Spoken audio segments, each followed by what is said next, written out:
Hello friend, tech India YouTube চ্যানেলের ভিডিওতে click করার জন্য অসংখ্য ধন্যবাদ।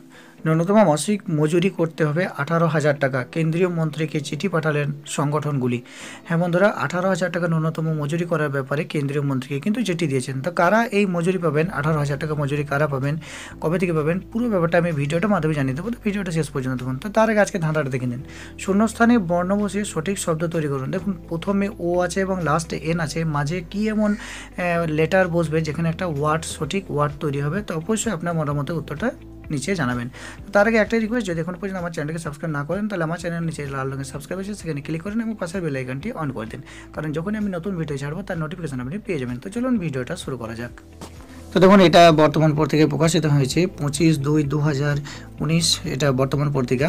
তো দেখুন, উপরে লেখা আছে ন্যূনতম মজুরি নিয়ে শ্রম মন্ত্রকের বিশেষজ্ঞ কমিটির সুপারিশ মানতে নারাজ সংগঠনগুলি।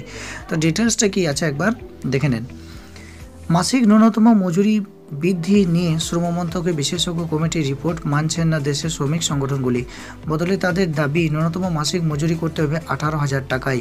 এই মর্মে কেন্দ্রীয় শ্রমমন্ত্রী সন্তোষ কুমার গঙ্গোয়ারকে চিঠিও পাঠিয়েছেন সর্বভারতীয় শ্রমিক সংগঠনগুলি। উল্লেখ্য, সম্প্রতি এক রিপোর্টে দেশের শ্রমিক কর্মচারীদের ন্যূনতম মাসিক মজুরি বৃদ্ধির সুপারিশ করেছে শ্রম মন্ত্রকের ওই বিশেষজ্ঞ কমিটি। তাতে বলা হয়েছে, জাতীয় ন্যূনতম মাসিক মজুরি বৃদ্ধি করে 9,750 টাকা করা হোক।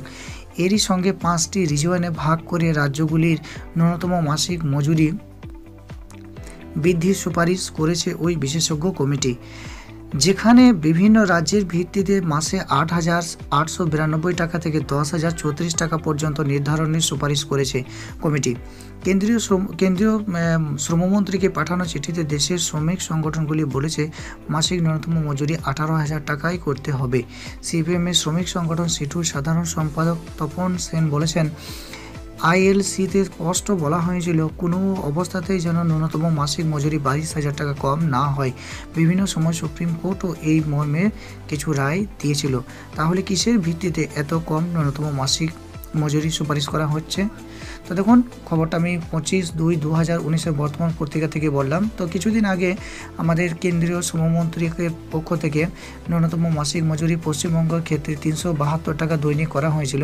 তো যেগুলি মানতে নারাজ শ্রমিক সংগঠনগুলি, তাদের দাবি 18,000 টাকা 18,000 টাকা মজুরি করতে হবে, মাসিক মজুরি। তো কারা পাবেন এটা? যারা বিভিন্ন কলকারখানায় শ্রমিক হিসাবে কাজ করছেন, কর্মচারী হিসাবে কাজ করছেন, যারা প্রতিদিন কাজ করছেন কর্মচারী হিসাবে বিভিন্ন কলকারখানায়, তো তাদের জন্য এটা বলা হয়েছে। এটা কিন্তু সরকারি যারা কর্মচারী আছেন, অস্থায়ী বা ডেলি রেটেড ওয়ার্কার, তাদের জন্য কিন্তু এটা নয়।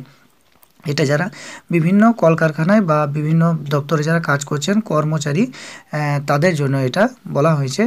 এটা কিন্তু সরকারি কর্মচারী যারা অস্থায়ী আছেন, চুক্তিভিত্তিক আছেন, ডেলি রেটেড আছেন, তাদের জন্য কিন্তু নয় এটা।